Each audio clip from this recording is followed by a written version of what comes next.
اور ساتھیوں، بس مدینے میں وہ دن بڑا عجیب تھا جب سیدنا فاروق اعظم کے بیٹے کا معاملہ آ گیا۔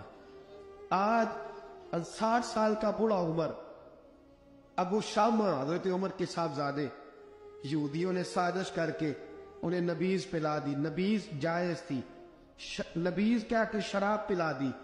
پھر مقدمہ قائم ہوا، کہا اب پتہ چلتا ہے عمر کتنا عدل کرتا ہے۔ سیدنا فاروق اعظم کے پاس گواہ آئے، صاحبزادہ اندر کھانا کھا رہا تھا، فاروق اعظم نے گریبان سے پکڑا، کھینچ کے لائے، فرمایا ابو شامہ چل، تو نے شراب پی ہے، تجھے کوڑے مارے جائیں گے، تیرے لیے 100 یا 80 کوڑوں کی سزا تیاری کر لے۔ ابو شامہ کہتے ہیں کہ ابا جی انہوں نے نبیذ تئی تھی، شراب پلا دی۔ فرمایا تو نے پی کیوں؟ تو نے پی کیوں؟ بڑے بزم میں بار شیر مسجد نبوی کا فاروق اعظم، اولاد تو بزدل کر دیتی ہے نا بندے کو، اولاد تو کمزور کر دیتی ہے۔ آج مدینے نے عجیب ماجرا دیکھا، حضرت فاروق اعظم کی زوجہ روتی ہوئی آئی، کہنے لگی حضرت جی میرا لخت جگر ہے، ایک ایک کوڑے کے بدلے پیدل حج کروں گی، ایک ایک کوڑے کے بدلے صدقہ اور خیرات کروں گی، میرا بیٹا غلطی کر بیٹھا ہے، یہ کام نہ کرے۔ آپ نے فرمایا تو مجھے کہتی ہے میں یہ کام نہ کروں؟ تیرے حج اور تیرے کوڑے کیا کرتے، تیرے حج اور صدقے کیا کرتے ہیں؟ کوڑے لگانا میرے مصطفیٰ کی شریعت کا قانون ہے۔ تو بیٹے کی بات کرتی ہے، عمر کا اپنا معاملہ بھی ہوتا تو عمر یہی سلوک کرتا۔ لوگوں نے کہا حضرت جی آپ تھوڑی دیر، ابھی ان کی والدہ پریشان ہے، گھر میں پریشانی، حضرت ٹھہر جائے، کل پرسوں ترسوں سزا دے لیجئے گا۔ فرمایا تمہیں یاد نہیں جب مدینے کی ایک بی پی نے چوری کر لی تھی اور میرے مصطفیٰ کی بارگاہ میں کہا گیا تھا حضور ذرا ٹھہر جائے، سزا نہ دے، تو حضور نے فرمایا تھا اگر فاطمہ بھی چوری کرتی تو ہاتھ کاٹ دیتا۔ تمہیں یاد نہیں نظر مصطفیٰ کے ٹکڑے کھانے والا ہوں، میں کیوں دیر کروں؟ اس نے گناہ کرنے میں دیر کی ہے جو سزا میں دیر کروں، برساؤ کوڑے۔ حضرت افلا نامی غلام، حضرت جی آپ کا لخت جگر ہے۔ فرمایا لخت جگر نہ دیکھ، مصطفیٰ کا قانون دیکھ، میرا بیٹا نہ دیکھ، مصطفیٰ کے قانون کا قیام ضروری ہے۔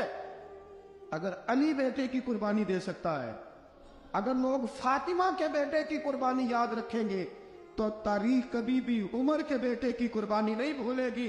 فرمایا غلطی سے ہو گیا یا جیسے بھی، اسے خیال کرنا چاہیے تھا، کوڑے لگاؤ۔ 80 کوڑے لگے تو بیٹے کی روح پرواز کر گئی۔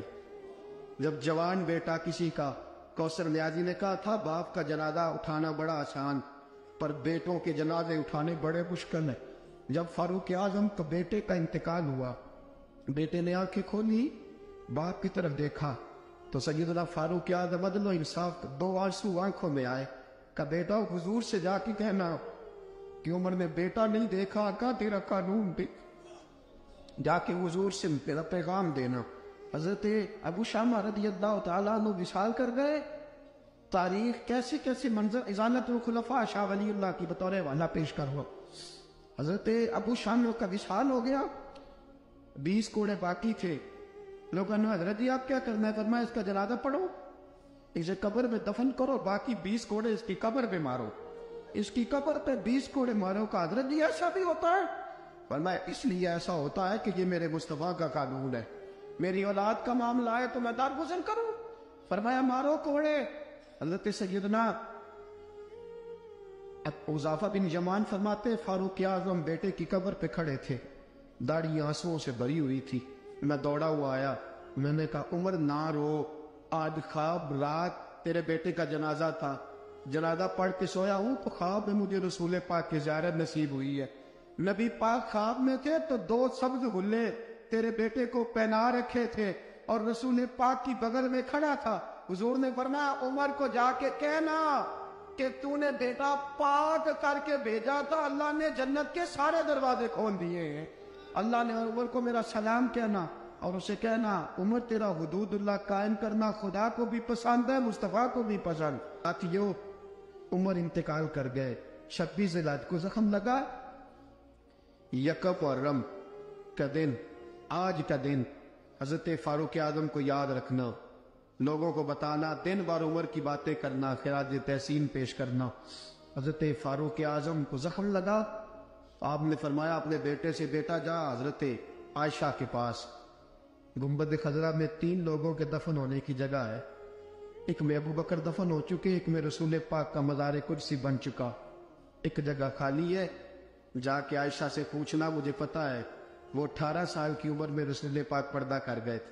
18 سال سیدہ کی عمر تھی. عائشہ نے جگہ اپنے لیے رکھی ہوئی ہے.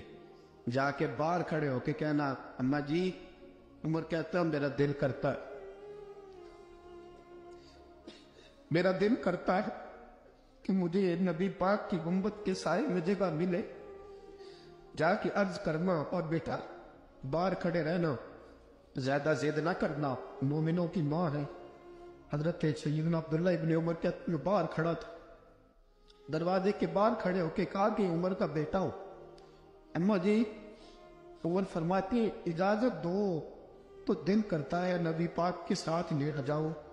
وفا میں گزار دی عمر ساری زندگی لے سجنو آسا توڑ نبھائی. دل کرتا ہے حضور کے ساتھ لیٹنے کو. تو حضرت عائشہ صدیقہ، حضرت عبداللہ ابن عمر فرماتے ہیں میں دروازے سے باہر کھڑا تھا لیکن عائشہ کے رونے کی آوازیں باہر تک آ رہی. حضرت عائشہ صدیقہ ہچکیاں لے کے روئی. سیدہ عائشہ نے فرمایا عمر سے جا کے کہنا، عمر کوئی قبر کی جگہ کسی کو نہیں دیتا، لیکن عمر تو نے وفا کی تاریخ بنائی ہے. عمر تو نے کمال کر دی ہے. عمر تو نے حد کر دی ہے. عمر کو جا کے کہنا کہ میں جنت البقیع میں دفن ہو جاؤں گی، جہاں میرا وقت آئے گا دفن ہو جاؤں گی، لیکن عمر تیری خدمات کہتی ہے کہ تجھے نبی کے ساتھ دفن ہونا چاہیے. سیدنا عبداللہ ابن عمر فرماتے ہیں کہ جب دفن ہونے کے پانی پر سینیاں رنگا رنگ کھڑے ترے اوسدا جانیے جس دا توڑ چڑھے. فرماتے ہیں آیا عمر کو آ کے بتایا پیشانی خون سے بھری ہوئی. عمر نے سجدے میں رکھ دی، رو کے کہا آج میری توڑ نبھ گئی ہے. حضرت فاروق اعظم مصطفیٰ کے ساتھ لیٹ گئے. میرے نبی نے فرمایا عمر یا تجھے اپنے پڑوس میں دفن کرنا ہو، تو نے اگر راہ وفا میں بیٹے تک قربان کر دیے گے نا تو قیامت تک جو مجھے سلام کرنے آئے گا تجھے بھی سلام کر کے جائے.